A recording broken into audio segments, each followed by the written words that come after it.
Vajpayee chemistry coaching में आप सभी लोगों का स्वागत है। पिछले क्लास में हम आईपीएससी पढ़ रहे थे, तो आईपीएससी में हम लोगों ने एल्केन के बारे में पढ़ा था। आज हम लोग उसी क्रम को आगे करते हुए एल्कीन का आईपीएससी पढ़ेंगे। एल्कीन सबसे पहले हम क्या करेंगे कि इसकी परिभाषा लिखेंगे कि एल्कीन क्या होता है। परिभाषा में देखिए, जब कार्बन कार्बन के बीच द्वैक बंध पाया जाता है तो उसे एल्कीन कहते हैं। तो उसे क्या कहते हैं? एल्कीन कहते हैं। यह एक असंतृप्त हाइड्रोकार्बन भी है। हाइड्रोकार्बन का मतलब देखिए, हाइड्रोकार्बन जो होता है वो दो शब्द से मिलकर के बना है। एक हमारा क्या हाइड्रो, एक हमारा क्या कार्बन। मतलब हाइड्रो मीन्स हाइड्रोजन और कार्बन मीन्स कार्बन। तो ऐसे कंपाउंड जो हाइड्रोजन और कार्बन से मिलकर के बने होते हैं उनको हम लोग हाइड्रोकार्बन कहते हैं। ये असंतृप्त क्यों कहा गया? असंतृप्त का मतलब इसमें कार्बन कार्बन के बीच द्वैक बंध पाया जाता है। जैसे देखिए CH2 डबल बॉन्ड CH2, तो इसमें दो ही चीज़ है, एक कार्बन है और एक हाइड्रोजन है, और कार्बन कार्बन के बीच डबल बॉन्ड है। तो ऐसे यौगिक जिसमें कार्बन कार्बन के बीच डबल बॉन्ड पाया जाता है उसे हम लोग एल्कीन कहते हैं। इसका हम लोग आईपीएससी नाम कैसे लिखेंगे? तो सबसे पहले एल्कीन का सामान्य सूत्र CnH2n। जहाँ n क्या है? जहाँ हमारा n होता है वो परमाणुओं की संख्या है, परमाणुओं की संख्या। इसका अनुलग्न तो इसका अनुलग्न हमारा ईन होता है। जिस प्रकार हिंदी में हम शब्दों के बाद में क्या जोड़ते हैं? प्रत्यय जोड़ते हैं। ठीक उसी प्रकार आईपीएससी नाम लिखते समय हम यौगिक के नाम में अगर वह एल्कीन होगा तो उसमें हम ईन का प्रयोग करते हैं। तो एग्जाम्पल देखिए, पहला जैसे हमारा है CH3 CH double bond CH2, पहला एग्जाम्पल है। दूसरा है हमारा CH3 CH3 CH double bond CH2। अब ये दो एग्जाम्पल है, दोनों एग्जाम्पल का हम आईपीएससी नाम करेंगे। सबसे पहले हमें आईपीएससी नाम करने में लंबी श्रृंखला का चयन करना होता है। तो लंबी श्रृंखला में देखिए, ये सीधा 3 कार्बन है, ये हमारी लंबी श्रृंखला हो जाएगी।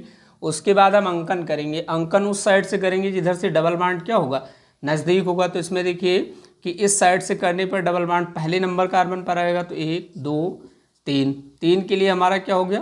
प्रोप हो गया।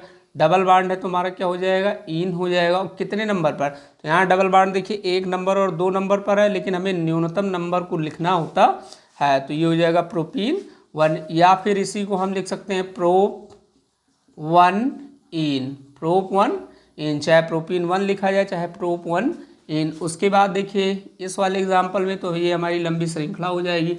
अब हम अंकन उस साइड से करेंगे, इधर से हमारा प्रतिस्थापी समूह यानी कि डबल बॉन्ड जिधर से हमारा नज़दीक आएगा। तो इस साइड से देखिए 1 नंबर पर आ जाएगा। तो 1 2 3 और 4, 4 है तो हमारा ब्यूट हो गया।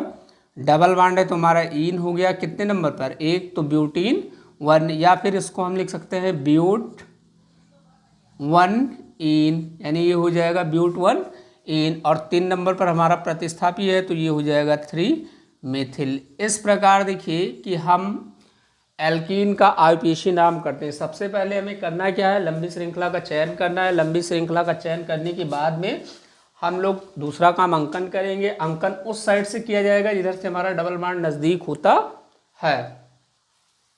अब देखिए कुछ एग्जाम्पल हम लोग और करते हैं। तो पहला एग्जाम्पल है हमारा CH3 CH CH2 CH3 CH double bond CH और CH3।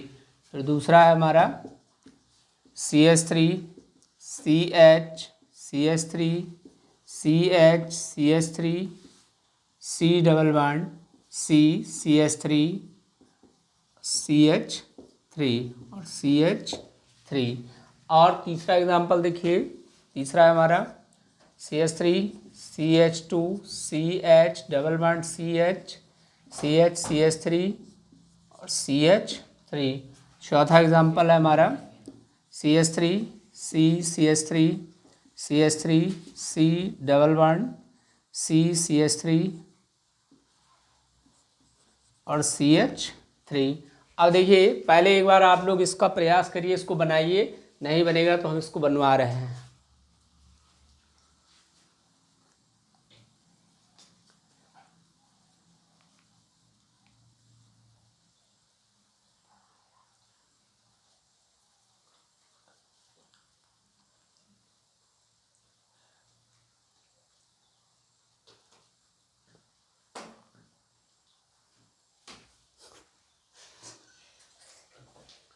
आप देखिए, आप लोग बना चुके होंगे तो इसका एक बार क्या करिए, देख लीजिए, चेक कर लीजिए कि सही बनाया है कि गलत। तो पहला सबसे पहले हमें क्या करना है, लंबी श्रृंखला का चयन करना है। लंबी श्रृंखला का चयन करने का मतलब आपको ऐसी कोई श्रृंखला का चयन करना है जिसमें कार्बन की संख्या सर्वाधिक हो। तो हमें यही कार्बन सीधी श्रृंखला हमें मिल रहा है जिसमें कार्बन की संख्या हमारा देख लीजिए 1 2 3 4 5 6 मिल रहे हैं। उसके बाद दूसरा काम हम लोगों को क्या करना है, यानी पहला हमने कर लिया क्या, लंबी श्रृंखला का चयन, यानी हमें लंबी श्रृंखला मिल गई। दूसरा काम अंकन, अंकन हम उस साइड से करेंगे जिधर से हमारा क्या होगा कि डबल बॉन्ड नज़दीक होगा। यहाँ देखिए कि इस साइड से करेंगे तो डबल बॉन्ड हमारा पहला दूसरे पर आएगा, इधर से करेंगे तो 1 2 3 4 नंबर पर आएगा, इसका मतलब इस साइड से नज़दीक है।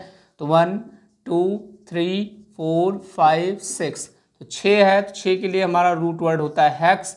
डबल बॉन्ड है तो हम क्या लिखेंगे, इन। कितने नंबर पर है, तो 2 और 3 है, तो न्यूनतम लिखना है, तो ये हो जाएगा 2। या फिर इसको ऐसे लिख सकते हैं हेक्स 2 इन। उसके बाद देखिए कि इसमें दो दो प्रतिस्थापी समूह है। कितने प्रतिस्थापी, 2 प्रतिस्थापी समूह है। एक प्रतिस्थापी समूह ऐसा है जिसमें 2 कार्बन है और एक प्रतिस्थापी समूह ऐसा है जिसमें 1 कार्बन है। तो 2 कार्बन वाले प्रतिस्थापी समूह का नाम एथिल हो जाएगा और एक का हो जाएगा क्या, मेथिल। तो अल्फाबेट में पहले ई आता है, इसलिए हम लोग पहले एथिल को लिखेंगे। तो 4 नंबर पर लगा है 4 एथिल और 5 पर लगा है क्या, 5 मेथिल। तो इस प्रकार इसका नाम हो जाएगा 4 एथिल 5 मेथिल हेक्सेन 2। क्या हो जाएगा, 4 एथिल 5 मेथिल हेक्सेन 2, या फिर इसको हम कह सकते हैं क्या, 4 एथिल 5 मेथिल हेक्स 2 एन। अब देखिए दूसरा करते हैं, तो सबसे पहले इसमें भी लंबी श्रृंखला का क्या करेंगे, चयन करेंगे। उसके बाद हमें अंकन करना है। अंकन उस साइड से करेंगे जिधर से हमारा डबल बॉन्ड नज़दीक होगा, तो इस साइड से करेंगे। तो 1 2 3 4 5 6, 6 है, तो 6 के लिए हमारा हेक्स हो गया। डबल बॉन्ड है तो हमारा इन हो जाएगा। कितने नंबर पर है, तो 2 और 3 पर है, यानी 2 लिखेंगे, तो हेक्सीन 2 हो गया। उसके बाद देखिए एक मिथिल 2 पर है, एक 3 पर है, एक 4 पर है और एक 5 पर है। तो इसके लिए हम लिखेंगे 2, इसके लिए हम लिखेंगे 3, इसके लिए हम लिखेंगे 4 और इसके लिए हम लिखेंगे 5। तो कुल मिला के 4 हमारे पास मेथिल समूह हो गया। तो चारों की संख्या को हम टेट्रा से लिखेंगे, तो टेट्रा हो गया। CH3 है तो हम क्या लिख देंगे, मेथिल। इस प्रकार इसका नाम हो जाएगा 2 3 4 5 टेट्रा मेथिल हेक्सेन। तो अब आइए तीसरा एग्जाम्पल करते हैं। तीसरे में देखिए सबसे पहले लंबी श्रृंखला का चयन, अभी हमने कर लिया लंबी श्रृंखला का चयन। अब उसके बाद इसमें अंकन करेंगे। तो अंकन देखिए इस साइड से करेंगे तो 1 2 3, 3 पर डबल बॉन्ड आ रहा है। इधर से करेंगे तो 1 2 3, यानी कि दोनों तरफ से करने पर हमें क्या मिल रहा है कि तीसरे कार्बन पर डबल बॉन्ड आ रहा है। परंतु इधर से करने पर, यानी सामने से करने पर 1 2 3, बीच में किसी भी कार्बन पर कोई प्रतिस्थापी समूह नहीं है। जबकि इस साइड से करेंगे तो यहाँ पर हमारे पास दूसरे नंबर पर प्रतिस्थापी समूह उपस्थित होता है। तो इसलिए हम नंबरिंग इस साइड से करेंगे, क्योंकि यहाँ 2 नंबर पर एक प्रतिस्थापी है। यहाँ अगर इधर से करेंगे तो 2 नंबर पर कुछ नहीं है। तो इसका मतलब नंबरिंग हम इस साइड से इसलिए करेंगे ताकि यहाँ 2 नंबर पर प्रतिस्थापी समूह आ रहा है। तो अब इसका नाम देखिए 6 कार्बन है तो हेक्स हो गया, डबल बॉन्ड है तो ईन हो गया, और कितने कौन सा नंबर लिखेंगे, 3 और 4 पे है, इसका मतलब न्यूनतम नंबर 3 है तो हेक्सीन 3, और 2 नंबर पर हमारा क्या लगा है, मेथिल। तो इस प्रकार इसका नाम हो जाएगा 2 मेथिल हेक्सीन 3, 2 मेथिल हेक्सीन 3। अब आइए इसके अंतिम एग्जाम्पल को हम लोग करते हैं। तो जैसे देखिए सबसे पहले लंबी श्रृंखला का चयन करेंगे, तो लंबी श्रृंखला का चयन, ये हमारी लंबी श्रृंखला हो जाएगी। अंकन किस साइड से करेंगे, देखिए इस साइड से अगर अंकन करें तो 1 2 यानी दूसरे पर डबल बॉन्ड आएगा, और अगर इस साइड से अंकन करें तो 1 2 3 यानी कि तीसरे नंबर पर डबल बॉन्ड आएगा। तो इसलिए डबल बॉन्ड इधर से नज़दीक आता है, इसलिए हम लोग अंकन इस साइड से करेंगे। तो 1 2 3 4 5, 5 के लिए हमारा पेंट हो जाएगा, डबल बॉन्ड है तो हमारा ईन हो जाएगा। कितने नंबर पर मिथिल है, 2 पर है, तो ये होगी, एक 2 पर है, एक 4 पर है और एक 4 पर है। तो 5 कार्बन है तो 5 के लिए क्या लिखा, पेंट, डबल बॉन्ड है तो ईन, और कितने नंबर लिखा जाएगा, 2 और 3 है तो न्यूनतम 2 हो गया, तो ये पेंटीन 2 या फिर इसको हम लिख सकते हैं पेंट 2 ईन। और उसके बाद एक मेथिल कहाँ है, 2 नंबर पर, एक मेथिल कहाँ है, 4 नंबर पर, एक मेथिल कहाँ है, 4। इस प्रकार टोटल 3 मेथिल हैं, तो ये हो जाएगा ट्राई मेथिल। तो इस प्रकार इसका नाम हो जाएगा 2,4,4 ट्राई मेथिल पेंटीन 2 या पेंट 2 इन। अब हम लोग अगले क्लास में एल्काइन का आईपीएसी नामकरण करेंगे, कैसे एल्काइन का हम लोग आईपीएसी नाम लिखते हैं। धन्यवाद।